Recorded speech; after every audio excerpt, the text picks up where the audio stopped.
Hi everyone of Class 2BW, and a very special warm welcome to Felix, who I know is sitting there watching this with a big grin on his face. I'm Felix's auntie, Auntie Mal. That's his uncle, Uncle Ian. Hi. And then this is his cousin Carrie. And his other cousin Savannah, who've both lost their voices. As you know, we all live on a game reserve in South Africa, and we thought we'd take you on a virtual safari and show you some of the wildlife that we encounter on a daily basis. Now, when we go out on safari, we go out in a vehicle called a game drive vehicle. Now, this is what the vehicle looks like. It's a special vehicle. As you can see, there's no doors at the back. It's all open, no windows, and you sit up nice and high so you can see all the animals around you. So if you can grab your binoculars, grab your hats and your water, because it gets hot out here, and let's all climb aboard and go on a safari.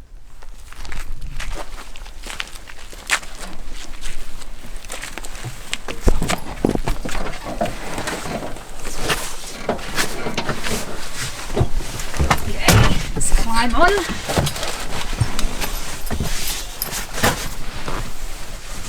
Okay, now let's go and see what animals we can find. Right, are you ready? You'll see on the front of the vehicle here, at one point, there's a little seat on the bonnet of the vehicle, and that's called a tracker seat. Sometimes we have somebody called a tracker who sits on the front there and looks at the ground for spoor, which is animal footprints, to help us find the animals. Okay, we've just come across these impala. Impala tend to live in herds, big herds, and you've got all the females there together. The females don't have horns and the males have horns. And the males tend to live in herds on their own or bachelor groups, and they tend to follow the females around.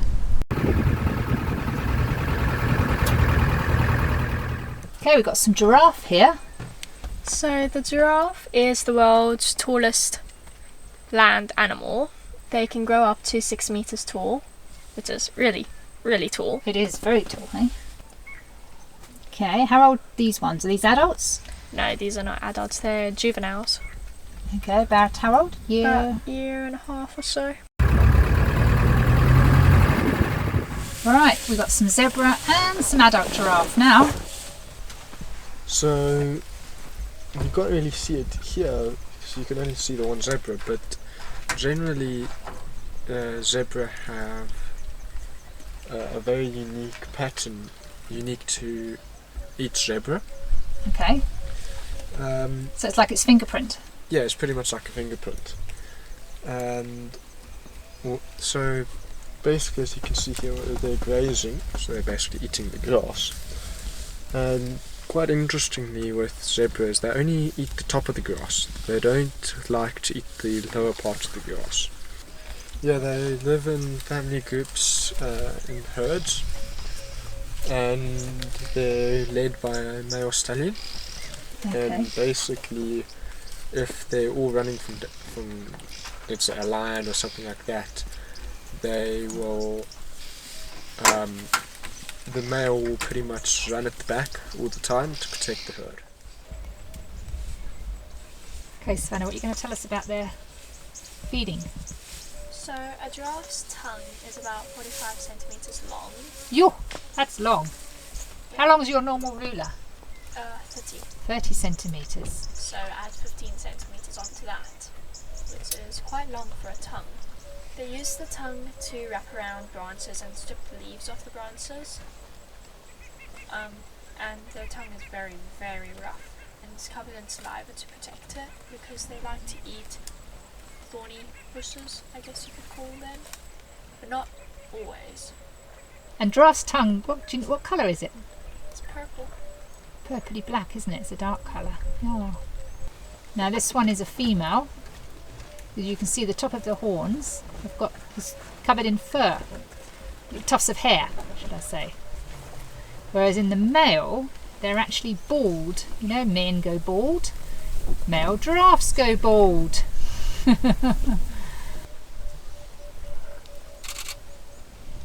There's the black tongue. Right, Savannah's just found a nice giraffe footprint. Can you point to it, Savannah? This is the Giraffe. footprint. And what she's done is she's put her footprint next to it so you can see it in comparison. This is quite a But small this is actually a footprint. young, probably a small female. But they're still pretty big. Okay, we've got the zebra crossing the road.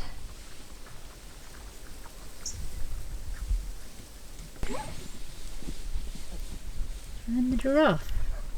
You can see a bit of a comparison in height there. You can see the zebra standing next to the giraffe.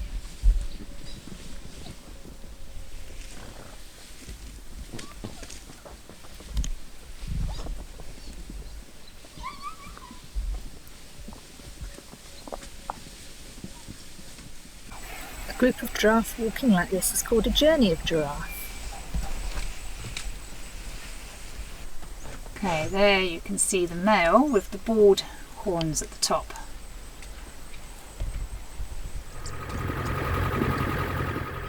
Hey, look at this giant plated lizard sunbathing on the rock. Right, we've found some waterbuck. I think Kerry might tell us a little bit about the waterbuck. What can you tell us, Kerry? So, with the waterbuck, there's a very distinct smell which they produce when they land on their skin. Now, it's a very musky sort of smell. Now they're walking away. Okay, it's fine. As you can see on the bottom of the waterbuck, if he turns and maybe walks away, like if he's very nice to us, you can see it. There's a white ring. Now, there's two species of waterbucks you get. One, it's a complete white bum it has, where this one's just a white ring.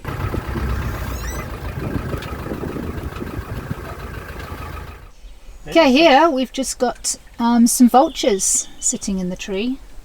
If you can see them, they're what we call the white-backed vulture. You get lots of different vultures occur here in Africa. These ones are the white-backed. Okay, vultures can see as far as 70 kilometres when flying, looking for a carcass, an animal that's died. So they have very, very good eyesight. Oh, we've just come across a mum and baby elephant. Did it just throw it over the rock? Yeah. Did you get the baby putting a rock on its head? Hold on. No, I got the end of it.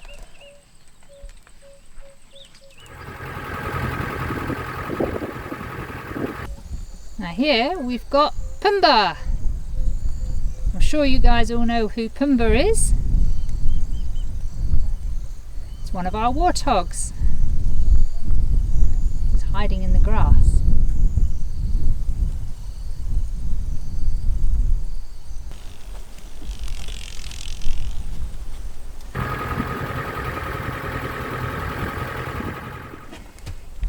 Okay, we've just come across a kudu. So, yeah, this is a kudu here. Again, on the back of the kudu there's a oxpecker, but before he disappears he's got long spiraling horns that grow with age. Each turn represents about every year and a half. So he's about five years, if not more, in age.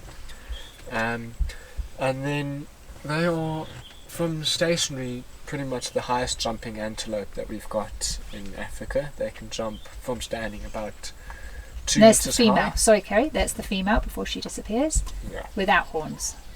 Okay, sorry, Kerry. Carry on. So from standing they can jump about 2 meters high.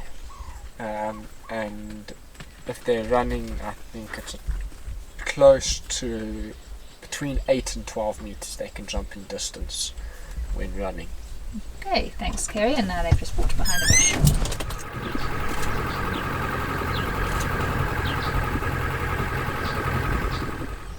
Here we've come across a pride of lions out hunting. They're on patrol.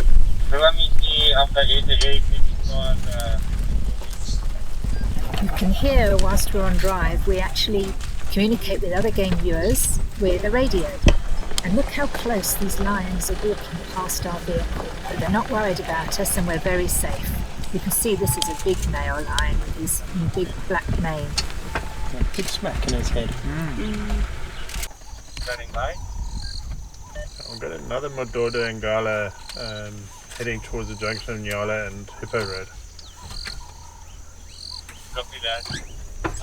Well, we're back at camp now, and I hope you enjoyed that little virtual safari. We did see quite a variety of animals out there. So now we're going to answer some of your questions that you've sent us. Hi everyone. Well, I hope you enjoyed our virtual game drive that we did. Now, I've been sent some questions that you've all asked us. So there's some interesting questions here. So we're going to sit here, we're back at the house now, and we're going to answer some of your questions. And by the way, this is Sandili, our dog. She's a Canis africanus. Basically, she's one of the traditional African hunting dogs. So she's joining in as well. Not the wild dogs. No, not a wild dog. Because that's also known as the African hunting dogs. Okay. She's one of the local township sort of like dogs, but she's a very nice dog. Yeah. Okay. All right. So your first question was, who created the bush camp? Well, originally the bush camp was a training centre. We used to train field guides. Now, a field guide is somebody that takes you into the bush and teaches you all about the bush. But we did that for quite a few years, and then we decided we were going to stop having students and turn it into a self-catering camp. So between us, we got an architect in, and he helped design it, and then we did some of the interior decorating, and between us everybody did a little bit of something, didn't they, in the camp? So that's our bush camp. Another question, what's the weather like? Well, it's been wet today, actually, the day after our game drive, which was really, really hot. It's been raining, but generally it's usually very hot. Our seasons are very different to yours. We have summer, which is when your winter is, and during our summer we actually get rain. So our summer is usually quite wet, but it's usually rains late afternoon. But our temperatures in the Lowveld here where we stay can reach 40 degrees centigrade, 45 sometimes, and that's very, very hot, isn't it? Most days it's around about 35 as it gets, but you get the occasional hot day where it's 40, 45. Yeah, and then after our summer, we then have our winter, which is dry. Whereas I know your winter is usually very wet, but our winter is dry. We're going into our winter, we're ending our summer now and heading off into the winter. So this was very late rain that we had today. And during our winter, the temperatures drop a little bit, but to be honest, it doesn't go down that much. And our winter temperature is roughly like your summer temperature. So again, it's still hot during the winter. Okay, so that's what our weather's a bit like. A little bit about living in South Africa. Well, you guys have never lived in England, so you don't really know. Well, we've been over there. You've been over, yeah. It's very different. Living here is very, very different, isn't it? It's very different. Yeah. Don't have mains water at the camp. At the camp. So we have a borehole, which is a big hole dug into the ground with a big pump. Sort of like a well. Like a well, A modern day well. Yeah. And we pump our own water, so we find the water that's running underground, and that is our water supply. We also get power cuts regularly. It's called load shedding. So quite often our power goes out, and we have to work around that for cooking and things, don't we? But living here is very, very different. No day is ever the same. But so life, can you think of anything else that's different? Not really, no, you can't really. Yeah. I mean, quite often in the winter, in the mornings, we'll go to school and we'll see people standing on the side of the road with a little fire lit to keep warm and get warm in the morning. And it's that wood smell and the smoke smell that's so distinctive of being in Africa, I always think. Savannah, we're going to ask you this question. How fast can zebras run? So for us, in like our speed what's it called? In the way that we Measure measure speed. speed. Yeah. They run at about 60 kilometers per hour. 60, 70. But for you guys, they run from about 35 to 40 miles per hour. Yeah, because Put you in work your- in miles yeah, per you hour. guys work in miles, we work in kilometers. Okay, Still really fast. it is. They run pretty fast. They're a bit like a horse. Yeah. Yeah. Okay, Kerry, why do springboks spring so high? That's a good question. Well, let's put it this way first. Springboks, they don't spring. The name says spring, but it's actually called prancing. Pronking. Pronking. Not prancing, pronking. And so in South Africa, we've got a big mountain range in the middle, and that separates where we are from the other side of South Africa. And we find springbok up on the mountain and to the other side of South Africa. We don't really find springbok by us. They don't come down the mountain very often. Now, they spring or pronk like that to display to predators that they're very fit and they're very strong and they can outrun them and whatnot. Okay, So, yeah. thank you, Kerry, for that description. We have impala instead, really, and, Yeah, and impala do the same. they They do the pronk around, yeah. But springbok are our national animal. Yes, they're So- our national animal, that's right. Okay, Savannah.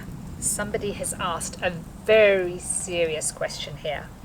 Why do hunters take animals' horns? And I think they're talking about poachers. We call them poachers because they're taking an animal that they're not supposed to be doing. So often with rhino horn, they believe that the horn is like medicine. And so they obviously hunt the animal, poach the animal, and take the horn because they believe it's medicine, like I said. But we can prevent this and we dehorn them. And when you dehorn them, it's like cutting your fingernails. Yeah, it doesn't hurt them at all. It doesn't does hurt them at all. And they take the horn because they think it's for medicine, but actually it doesn't do anything. It's not Absolutely true, nothing. the medicine But part. Yeah, yeah. So yeah, we dehorn them, don't we, to try and prevent them from being poached. Yep. It's a costly It process. has to be, it's very costly and it has to be done about every 2 to 3 years Yeah. for it to be effective. Yeah. For a horn to go back to full length, it's about 8 years, but you want to keep it as short as possible because then it's not worth as much and it's not worth the risk for the poachers to go and poach them Yeah. or hunt them. All right. Thank you, Kerry. How long do lions live for? Well, in the wild, lions have got disease and stuff that they have to cope with and other lions.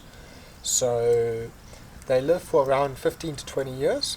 And if you go to the zoo and you ask them how long they live for, they're going to say, oh, about 25 years. But that's because they don't have competition from other lions. Nature takes its course on them, so they don't live for nearly as long as they do in captivity. Okay, And they also have to fight for all their food. Okay, thank you. And then it's now going on to the next question. How do lions hunt, Kerry? Can you tell us? Somebody's asked that one. Okay, well, basically, lions hunt in prides, and generally is the female. Smoke. For most of the hunting, the females will do the hunting. If they're hunting something bigger like an elephant or a giraffe or a buffalo, then the males will come in and help, just because they're a lot heavier and stronger. But generally, the way that they do it is they send 1 or 2 lions around the back of the herd, and then there will be like 4 lions here, and then they push the herd towards the other 2, which the herd hasn't seen, and it will take them completely by surprise, and it's normally those 2 that grab the animal first. Okay, thank you, Kerry. Right, yes, it's interesting to watch a lion hunt. It's very exciting. Okay, another question. How many different species of animals visit the waterhole? That's a good one. I mean, our waterhole is very busy and very popular, isn't it? So, Savannah, how many? So I'd say about 30 different kinds of mammals, and must be over 100 different kinds of birds.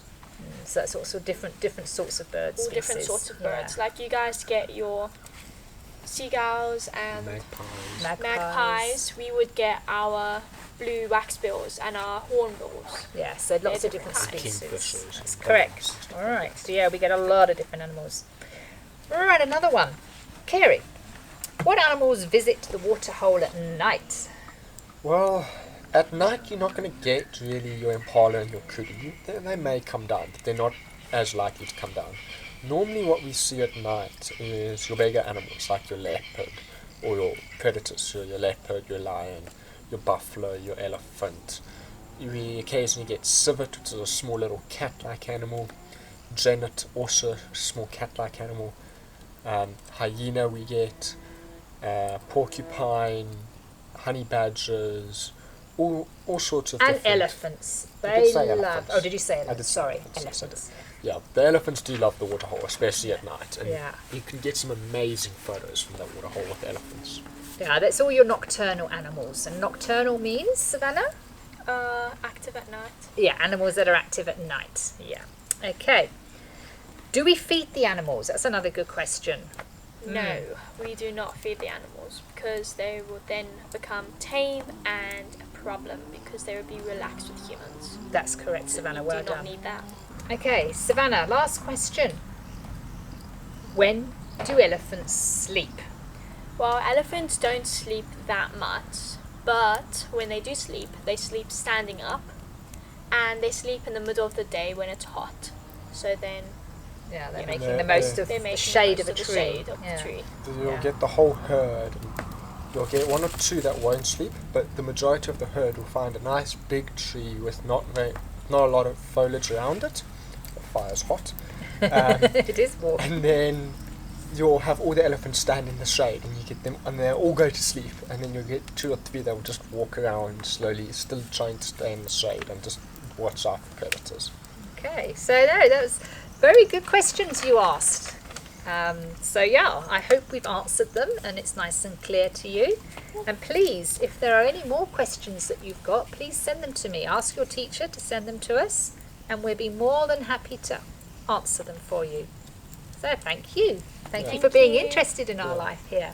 And thank you, Felix, for showing us to your friends.